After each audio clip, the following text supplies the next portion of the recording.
My name's Davis, and I'm 31 years old. If you'd asked me a month ago, I would have told you that my family was at worst mildly dysfunctional.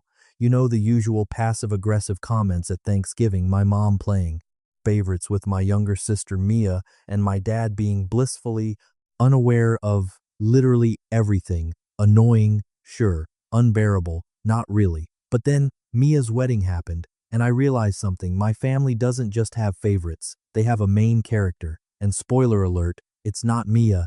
Little background here. Mia is 26, and to say she's been treated like royalty her entire life would be an understatement.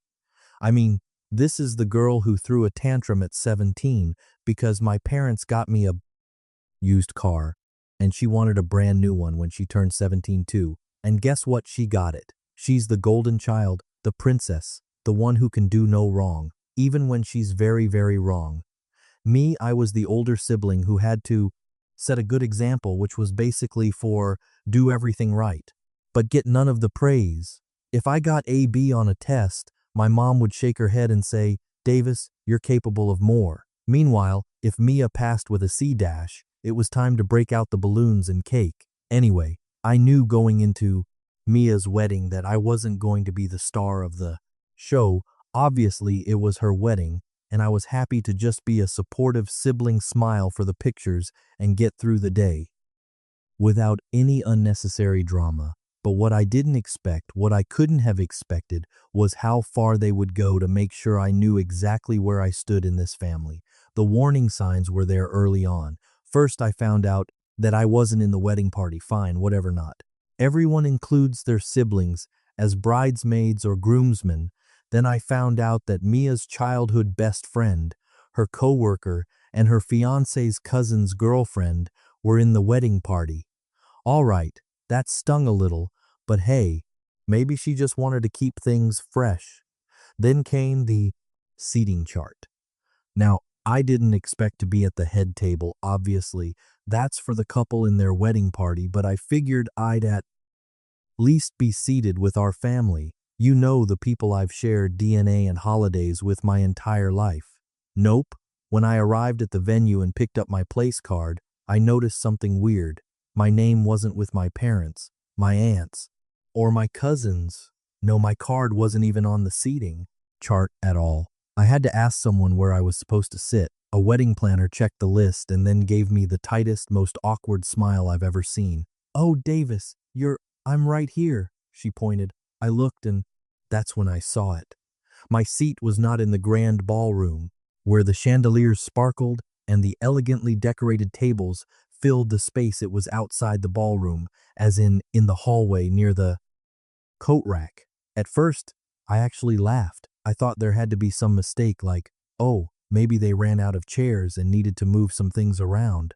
But no, that was my designated seat, a lonely little table near the entrance, just me, and the faint smell of mothballs from people's winter coats. I turned to the wedding planner, still grinning like a fool because my brain refused to process what was happening. "You're kidding, right?" She looked so uncomfortable. "I'm really sorry, but this is where you've been assigned." Assigned like a prisoner getting their cell block number. I wasn't even mad yet. I was too busy being confused. Like, was this some kind of prank, some bizarre wedding tradition I'd never heard of? I needed answers, and I knew exactly who to ask. I found Mia near the bridal suite, basking in the glow of being the bride, surrounded by her friends, and our mom, who was busy fawning over her dress. She saw me coming and gave me the fakest smile in the world. "Oh, hey, you made it." I held up my place card. "Yeah, quick question. Why is my seat not in the reception hall?" She blinked, then giggled. Actually giggled. "Oh, yeah, we had to move a few things around last minute. Uh-huh, and I just so happened to be the one who got moved to the hallway." Mia shrugged like it was no big deal. "I mean, yeah, we had to prioritize close family at the main tables." I blinked. "I am close family." That's when my mom, who had been pretending not to listen, chimed in with a sugary, sweet voice. "Now, Davis, don't make a scene. It's Mia's special day." "I'm not making a scene. I'm asking why. I'm literally sitting with the coats." And then, Mia dropped a line that officially made this the worst wedding I've ever attended. Well, you kind of aren't really immediate family anymore. I stared at her, trying to decipher what that even meant. Excuse me, she shrugged again, adjusting her veil like this conversation was boring her. Moved out years ago. You don't come around that often. And, like, you're not married or anything, it's just different now. I don't even know how to describe the feeling that settled in my chest at that moment. It wasn't just anger, it was something heavier, something colder. I wasn't immediate family anymore because I had the audacity to grow up and live my own life, because I wasn't married before I could say anything. Another voice cut in, and that's when I saw her, Mia's mother-in-law. I hadn't interacted with her much before that day, but the second she walked up, I knew exactly what kind of person she was. The type who loved drama fed on it and lived to stir the pot. She glanced at me, smirking. "Oh, you're Davis. I was wondering who that seat belonged to." I forced a tight smile. "Yep, that's me, the sibling who apparently doesn't count." Mia's M chuckled and gave me a once-over-her expression full of mocking sympathy. "Well, you know how weddings are. Only the most important people get the best spots." That's when it clicked.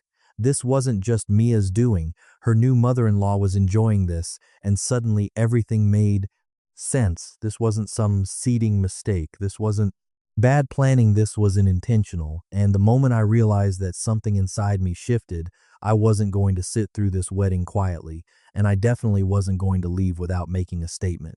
I took a slow, deep breath, my fingers tightening around the place cards still in my hand. All right, if this is how they wanted to play it, fine, but they forgot one thing. I grew up with Mia. I knew her secrets. I knew all the little things she said behind people's backs, and most importantly, I knew that she hated her new mother-in-law. Oh, she'd smiled in her face, acted all sweet, but behind closed doors it was another story, and right now I had an audience. I turned to Mia's mother-in-law, plastering on my best, fake, sympathetic expression. You know, it's funny, just the other day Mia was so worried about seating arrangements. Mia, who had been looking at her nails like she was bored, suddenly stiffened and M raised an eyebrow. "Oh," I nodded, keeping my voice casual. "Yeah, she was stressed. Kept saying she really didn't want certain people sitting too close to the head table." I let the words linger, then leaned, and slightly like I was letting him Allen on a juicy little secret. Something about not wanting her wedding photos ruined by, what was it, Mia? I turned to her, tilting my head. Oh, right by someone's tacky dress, since a hush fell over the little group. Am I? All smirk disappeared in an instant. "Excuse me." Mia's face drained of color, Davis. But I wasn't done. "Oh, and remember how you were so worried about speeches? You were really stressed about what certain people would say." I gave him, I appointed. "Look, I believe your exact words were, 'If she gives a speech, I swear to God I'll lose my mind. She's so embarrassing. She'll probably try to make the whole thing about herself.'" Emil's expression darkened. Mia made a strangled noise, reaching for my arm. "Can I talk to you for a second?" I pulled away, pretending to be confused why I thought we were having a family conversation. Since I'm not immediate family, I figured I'd at least try to get involved somehow. M turned to Mia, her eyes narrowing. "Is that true, Mia?" Let out a nervous laugh, shaking her head. "No, of course not. Davis is just..." "Oh, and don't forget the bachelorette party," I gasped, smacking my forehead. Silly me. How could I not mention that? I turned back to a mile. "You know, the one where Mia spent half the night complaining about you, said she was counting down the days until she didn't have to fake nice anymore, said she was only tolerating you because she didn't want to start her marriage off with drama. That was it. That was the kill shot."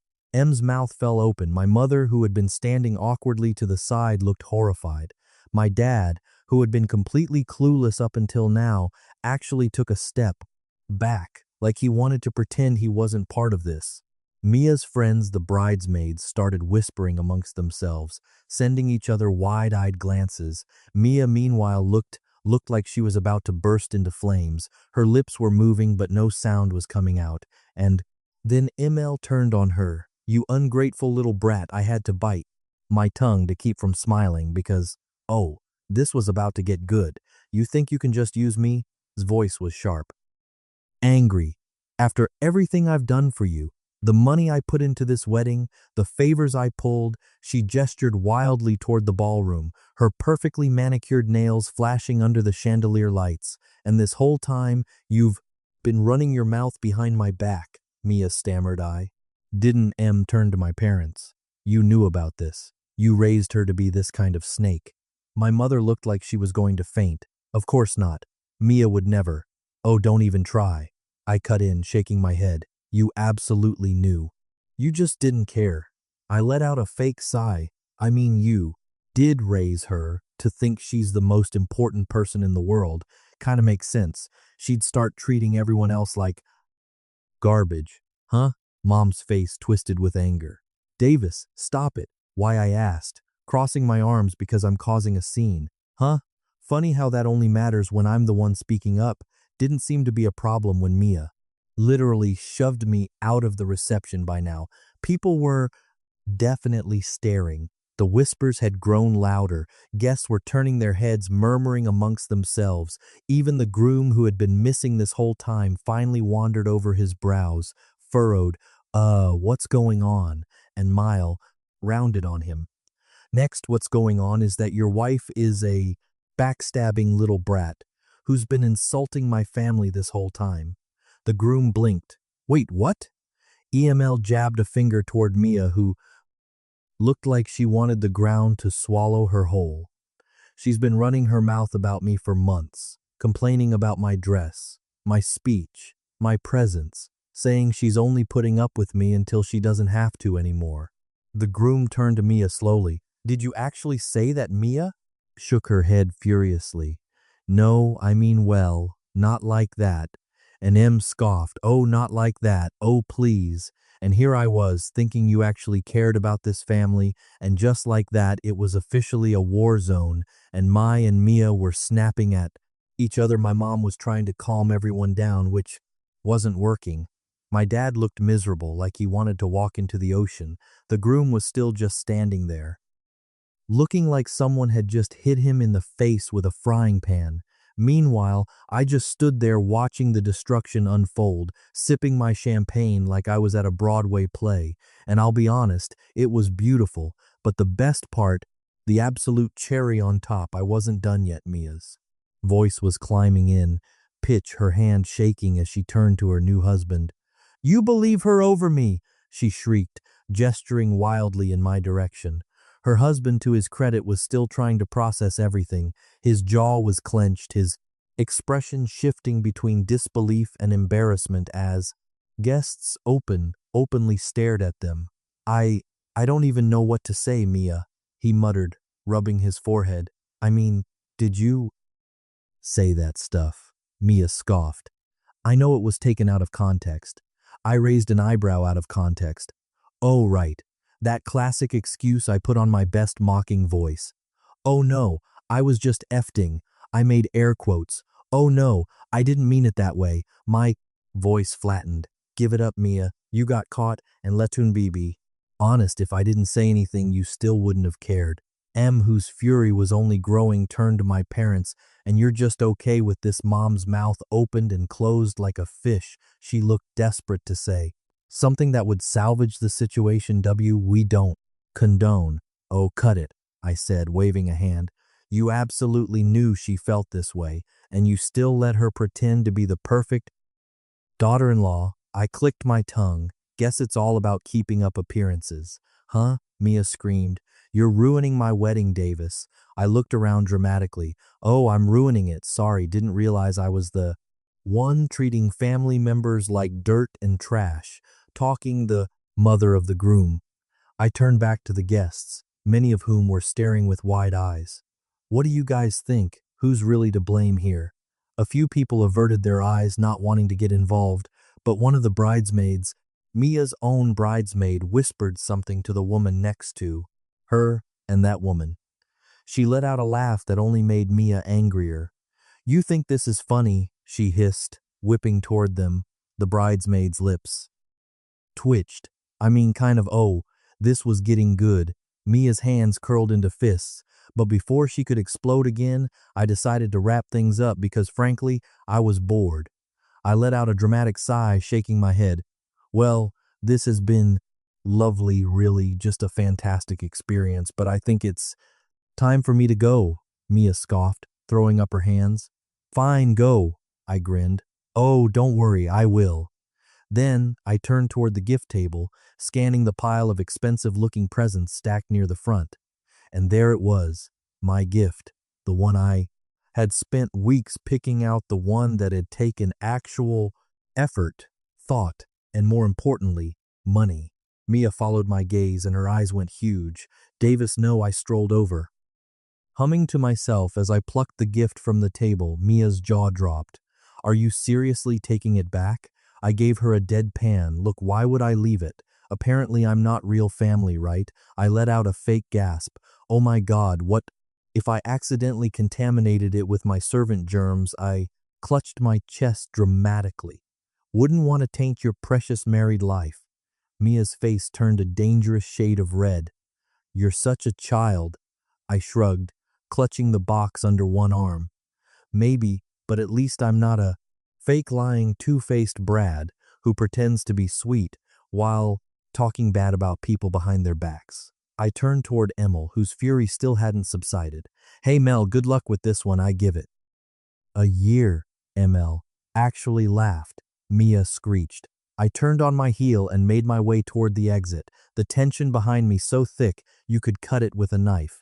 Guests were whispering. The music had stopped completely. The atmosphere had completely shifted from celebratory to full-blown disaster, and honestly, I loved it. As I reached the door, I paused. Looking back at the chaotic scene behind me, Mia was still arguing with M. My parents looked like they wanted to disappear into the floor. The groom was just standing there like he was, reconsidering his entire life. And me, I gave a little wave, a smug smile tugging at my lips. Enjoy your perfect wedding, sis. Then I walked out. I didn't look back after I walked out of that disaster of a wedding. I didn't need to. I already knew the damage had been done. And honestly, it was more satisfying than I could have imagined. The moment those doors shut behind me, I let out a slow breath and adjusted the weight of the wedding gift under my arm. Petty, maybe. Satisfying, absolutely. I drove home in silence, letting the night settle around me, my mind replaying every detail of what had just happened. My sister's shrieking, my mother's panicked expression, my father's silence, ML's absolute rage. It was all golden, but I knew the fallout was just beginning, and I was right. The next morning my phone was flooded. Calls, texts, missed voicemails. It was like my entire family had suddenly remembered I existed. My mother had left 7 voicemails, her voice switching between desperate pleading and absolute fury. Davis, what were you thinking? You've humiliated your sister on the biggest day of her life. Call me back now, Davis, honey, please, we can talk about this. Just come over. Let's work this out. That was the most immature, selfish thing I have ever seen. I hope you're happy. I hope you enjoyed destroying your sister's wedding. Oh, I did, Mom. I really, really did. But my sister's messages, even better. It's over between us. How could you do this? You ruined everything. I can't even look at my wedding photos because of you. You took back your gift. Are you serious? What kind of person does that? I hate you. I really, really hate you. I grinned as I scrolled through them, sipping my coffee. If Mia thought a few angry texts were going to make me feel bad, she didn't know me at all. But what really caught my attention, the text from my dad. Unlike my mother and sister, he wasn't spewing insults or demanding an apology. His texts were short, simple. Call me when you have a moment. I hesitated before dialing his number. Dad wasn't the type to get involved in drama. Usually, he let my mom and Mia run the show while he stayed in the background. The fact that he was reaching out at all meant something was really going on. He picked up after the second ring, Alan, Dad, a long pause. Then he sighed. Why would you do this? I snorted. Wasn't my fault. They lit. Thus. He let out another sigh, and for a moment I thought he was about to scold me, but instead he chuckled low, almost tired. Yeah, they kind of did. That caught me off guard. Wait, you agree with me? I didn't say that, he replied. But his tone was different, quieter. But I saw what happened, and I saw how your mother and sister treated you. It wasn't right. I leaned back in my chair. So what? You're the only one, not blaming me. Another pause. Not the only one turns. Out. The wedding didn't just go back to normal after I left the damage I had done. It had been irreversible. EML had completely lost it after I exposed Mia. She had publicly chewed her out in front of everyone, demanding to know if what I said was true. And Mia, being Mia, had panicked, tried to lie, tried to play innocent. But a parent, Emile, had already suspected something was off about her. My little revelation, it had been the final straw. By the time the reception ended, Emile had all but disowned Mia and the groom, absolutely furious. Apparently, he had been under the impression that Mia and his mother had a great relationship. He had no idea that Mia had been trashing her behind her back, finding out like that in front of everyone. Yeah, not great for a brand new marriage, according to my dad. He and Mia had a huge fight that night. A huge one, as in maybe we should rethink this. Whole marriage levels of huge, and my parents, oh, they were caught in the middle of it. My mom had tried to do damage control, but ML wasn't having it. She blamed my mother for raising a spoiled brat and had told her point blank that she didn't want Mia anywhere near her family anymore. Complete and total fallout. So, what's the situation now? I asked, genuinely curious Dad's side again. Mia is, well, she's not handling it well. I rolled my eyes. Shocker. She's blaming you for everything she thinks. If you hadn't said anything, none of this would have happened. I let out a laugh. Oh, of course she does. God forbid she actually take responsibility for her own actions. Dad was quiet for a moment. Then he said she wants you to apologize. I actually choked on my coffee. Apologize. She thinks it's the only way to fix things, he continued. She thinks if you just take the blame, maybe ML will forgive her and things can go back to normal. I couldn't stop laughing. Yeah, that's not happening, I figured, Dad said, and then in a lower voice, I don't think you should. Anyway, that actually made me pause. Wait, seriously, I told you, Davis. I saw what happened, and honestly, maybe it's about time someone called her out. That meant more to me than I wanted to admit. So what now? I asked dead side. Again, your mom is still trying to patch things up with M, but I don't think it's going to work. M is furious, the groom. He's barely speaking to Mia, and as for Mia, he hesitated. Well, she's a mess. Good I didn't say it out loud, but I wouldn't lie to myself about how I felt my sister had spent years making me feel like an afterthought, treating me like I wasn't good enough, like I didn't belong, and now she was facing the consequences of her own actions. It was about time anyway, Dee continued. I just thought you should know what's going on. Your mother will probably try to call you again. She can try, I said, shrugging. I'm not answering, Dad.